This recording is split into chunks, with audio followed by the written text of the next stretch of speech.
How's day going, guys? I'm RenegadeTitan HD, and today we're back with Ark Survival Evolved. Now, today there was an update to the game, which was patch version 256.1, and that was for the PC version of the game, hopefully for Xbox and PlayStation 4 soon.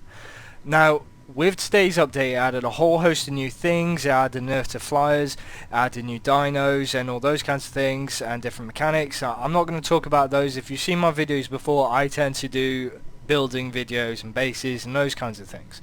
So that's what I'm going to be talking about today. Now, as you can see right in front of me, we have a tech tier underwater base. Now, these are built using vacuum compartments. You can actually see one of which is on my hotbar at the bottom, and a vacuum compartment moon pool. And no, that is not something from Subnautica. That is something they've added to the game.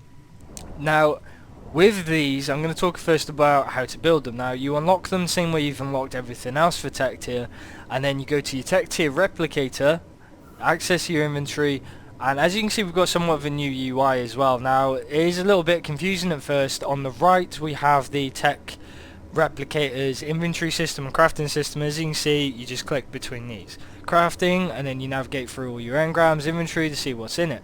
And as you can see, we've got something called an element shard.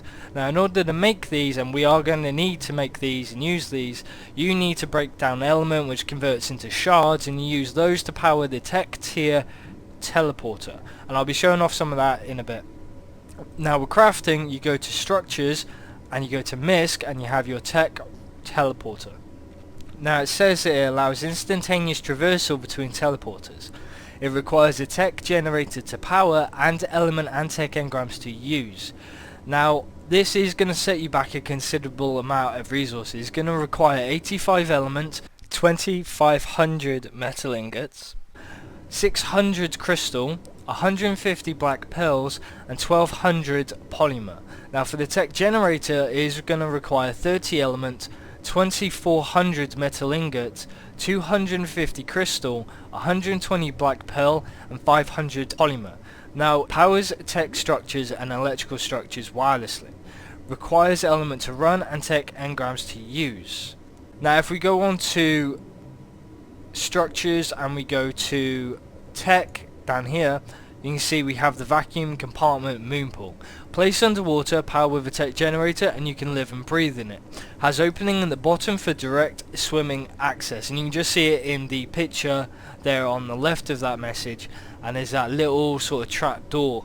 That is your entrance. Now, that is water, but the actual compartment itself, if powered by the tech generator, will be vacuumed and there'll be no water in it, and then you drop through that water trap door and there you go, you swim around like Finding Nemo. Now, it requires 450 metal ingots, 170 polymer, 225 crystal, 3 element, 40 black pearls. Now, for its counterpart, the vacuum compartment, it requires 450 metal ingots, 170 polymer, 225 crystal, 3 element, and 40 black pearls. Now, this is the base that I've built. It's not that extravagant or anything. If you have seen my videos before, I tend to build bases that kind of look good, or they look good to me anyway. And yeah, I tend to build in that way. With these, you can't exactly build a base that is going to look fantastic. In order to build, well, in the way that you build this, you literally just place down these square compartments, like so. Now, placing them is a bit annoying and finicky. Trying to place them on flat rocks and structures underwater, like so, or tech foundations, it doesn't really work. You have to place it on a really flat area like this, which is the seabed, and I'm actually at the border of the map where it's nice and flat. Now, when you've placed a load of these, as it said with the tech generator, it does emit a wireless sort of power surge, and you can see that with these rings that are pulsating out towards us. Now, this base is within that, so once you've placed down a load of these segments, you can go up to one of the walls, and if I close that porthole, boom, we're in a vacuumed compartment.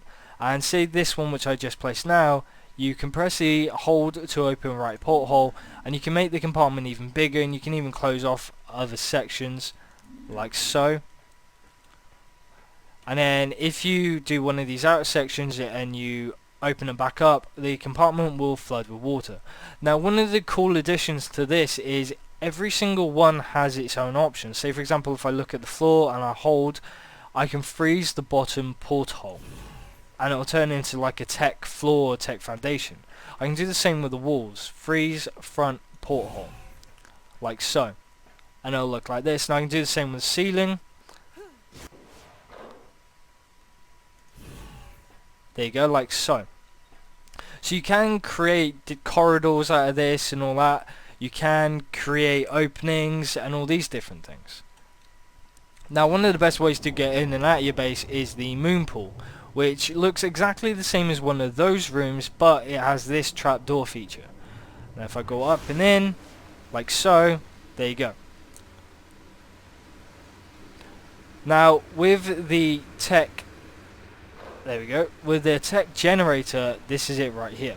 Now it has options like the tech force field. You can deactivate the power, you can pulse the generator's range, so that's what we've currently got it set on now, so you can see the range of your tech generator more clearly, or you can hide it. You can also decrease or increase the radius, and as with the tech force field, the more you increase the range, the more you're going to use elements, which is what is used to power this. See, we have the omnidirectional here. If I delete this, no, do not delete the compartment. If I delete the electrical junction box, that stays powered. So you can have everything powered wirelessly, like so. So no more need for these generators. I built them just to demonstrate that. Not really, I didn't know how to get it to work. I just read it then and realised that it did it wirelessly. I was going to have a little bit of a rant about the tech tier generator and be like, yeah, it costs so much and it should be able to power everything electrical, but I couldn't get it to work. Except right then, really easily. So now we've got that out of the way, one of the things that was added as well was the tech teleporter.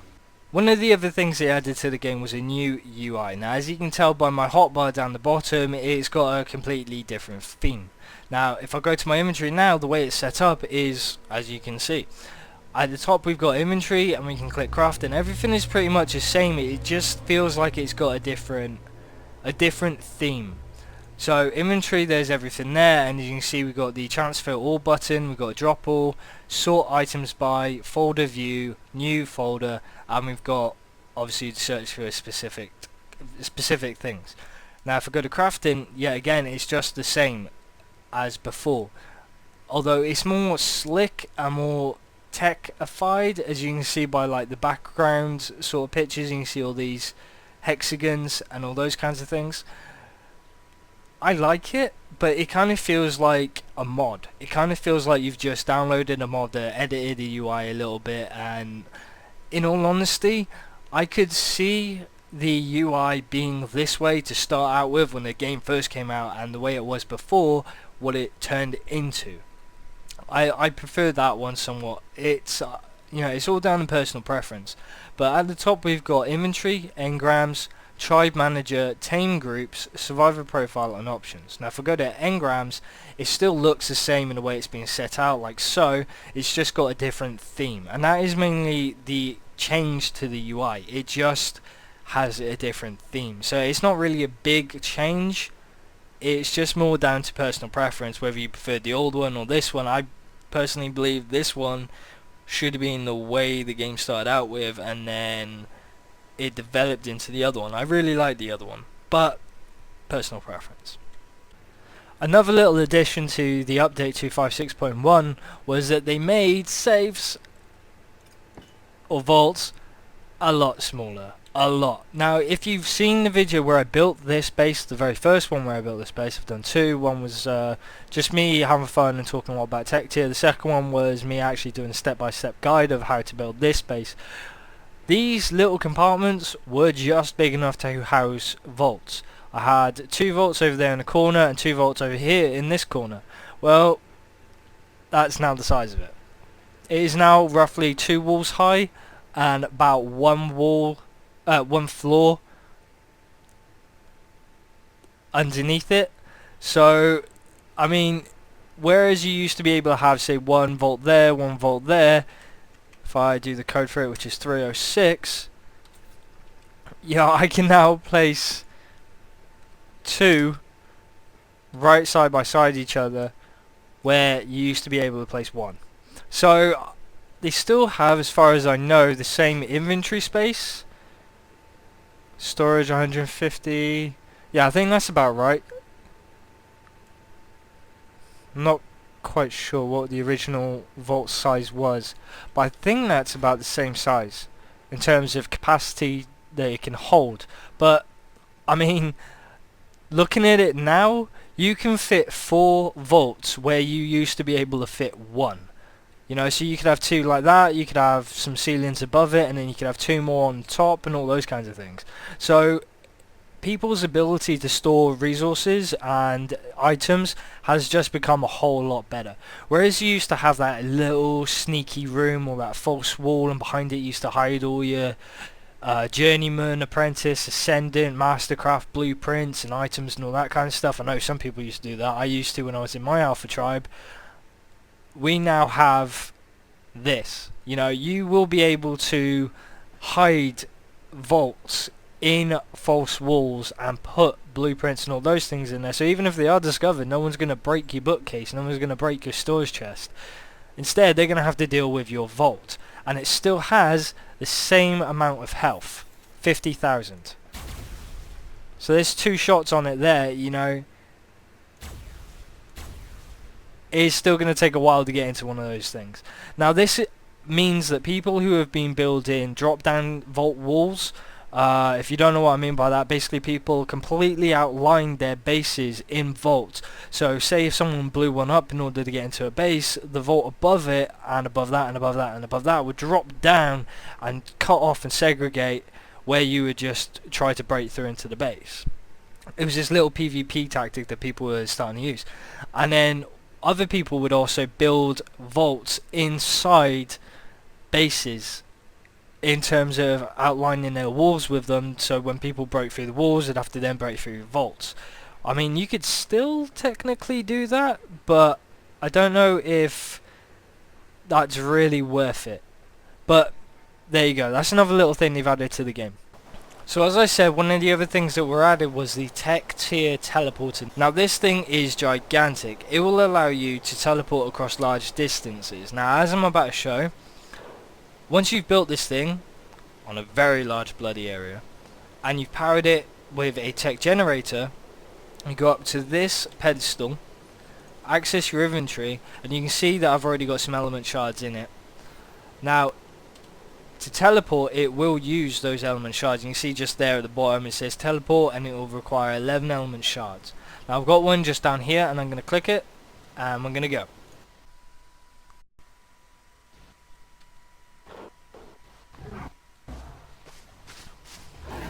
Whoa!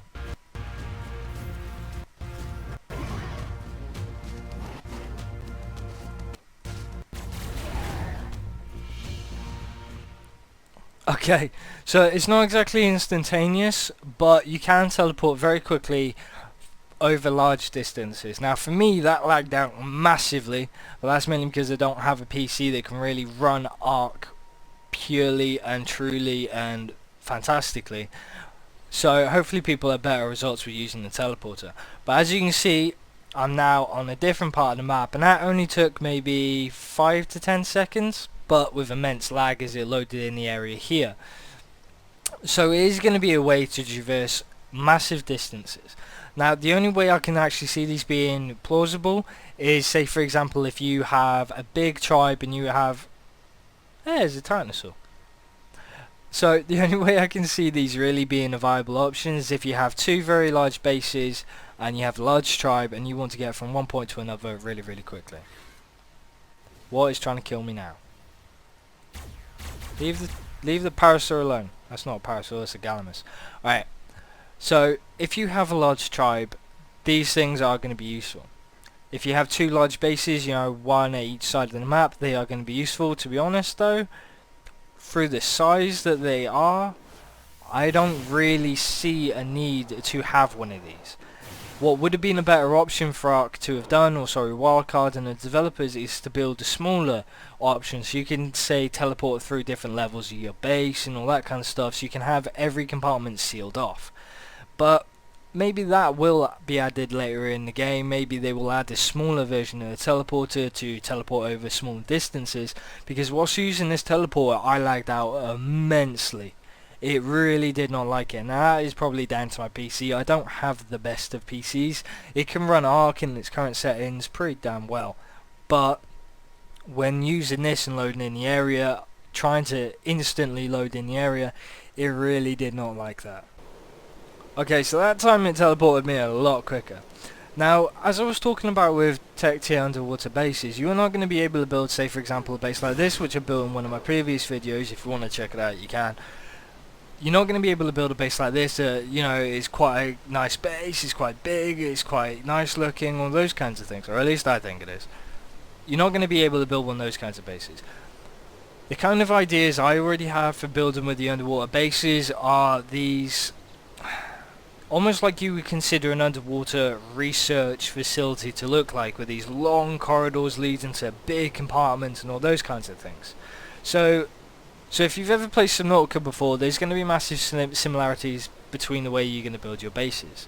So you're going to build long corridors, and they're going to lead to big sort of compartments, and they're going to contain all the different things you need. Maybe you'll have a breeding compartment, maybe you'll have a storage compartment, all these different things.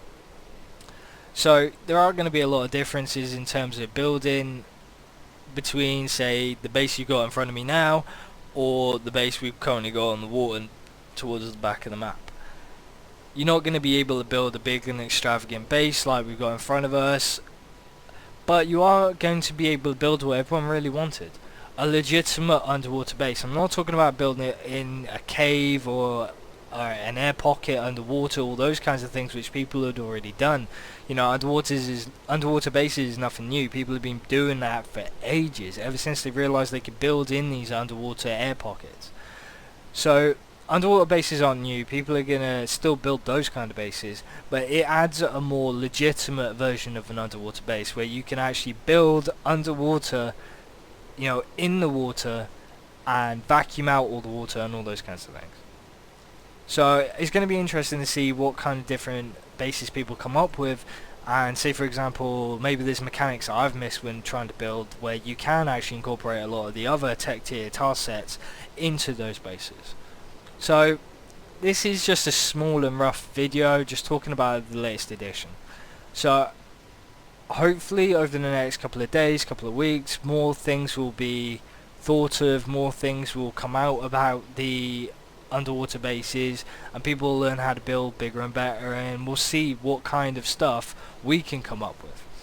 So I'm going to leave it here, guys. If you enjoyed the video and you want to drop a like, that is much appreciated. Same with subscribing. If you want to check out a load of my other videos, make a decision for yourself whether or not you want to subscribe, as much appreciated as well.